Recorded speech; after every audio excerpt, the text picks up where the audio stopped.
கர்த்தருக்கு சோத்திரம். இன்றைய காலை மன்னா. கர்த்தராகிய இயேசுவை நோக்கிப்பார். காற்று பலமாயிருக்கிறதைக் கண்டு பயந்து அமிழ்ந்து போகையில், ஆண்டவரே என்னை இரட்சியும் என்று கூப்பிட்டான்.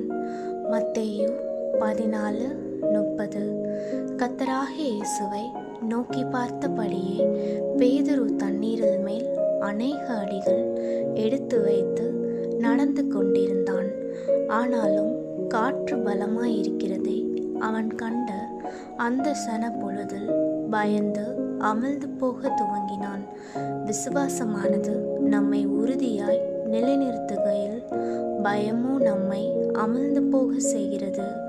கர்த்தராகிய இயேசுவை நோக்கி பார்த்தவனாக தண்ணீரில் மேல் நடந்து சென்று கொண்டிருந்த போது தன்னை அமிழ்ந்து போகாமல் காக்கக்கூடியதாயிருக்கும் கிறிஸ்துவின் பலத்தை பேதுரு அனுபவித்தான். ஆனால் அவன் தன் கண்களை கர்த்தரை விட்டு விலக்கிய போதோ அவனுடைய சொந்த பலவீனம் அவன் தன்னை தண்ணீருக்கு மேலாக, அதாவது உலகத்துக்கு மேலாக காத்து கொள்வது நின்று அவனை தடை செய்தது.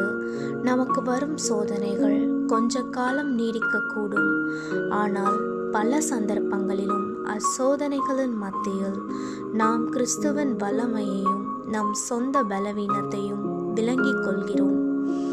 அவன் அமிழ்ந்து போகையில், ஆண்டவரே என்னை இரட்சியும் என்று கூப்பிட்டான். இங்கு பேதுரு சரியான காரியத்தை செய்தான். தன் விசுவாச குறைவினால் அவன் அமிழ்ந்து போய்க் கொண்டிருந்த போதிலும் ஆண்டவராகிய இயேசு ஒருவர் மாத்திரமே தன்னை இரட்சிக்க வல்லவர் என்று அவன் அறிந்திருந்தான். அவனுக்கு மிக அருகில்தானே படகில் மற்ற 11 சிஷ்யர்களும் இருந்த போதிலும் அவர்களில் ஒருவரையும் அவன் நாடவில்லை.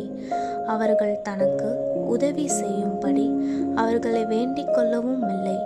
மனுஷனுடைய உதவி விருதா. சங்கீதம் 60:11 என்று நாம் வாசிக்கிறோம். அநேகர் தங்கள் வியாதி நேரத்திலும் பிற சோதனைகளிலும் மனித நிவாரணங்களை தேட முயன்று தவறான நம்பிக்கைக்கு இடமளித்து நம்பிக்கையற்ற நிலைக்குள்ளாகிறார்கள். ஒருவேளை தற்சமயம் நீ உன்னுடைய சோதனைகள், பிரச்சனைகள் ஆகிய சமுத்திரத்தில் மூழ்கி போகும் நிலையில் இருக்கக்கூடும். உன் பலவீனத்தையும் உன் சோதனைகளையும் நீ பாராதே. ஏனெனில் அவை உன்னை பயமுறுத்தி அமிழ்ந்து போக செய்துவிடும். கர்த்தரை மாத்திரம் நோக்கிப்பார். எந்த மனித உதவியையும் நாடாதே. கிறிஸ்துவின் வல்லமையை நோக்கி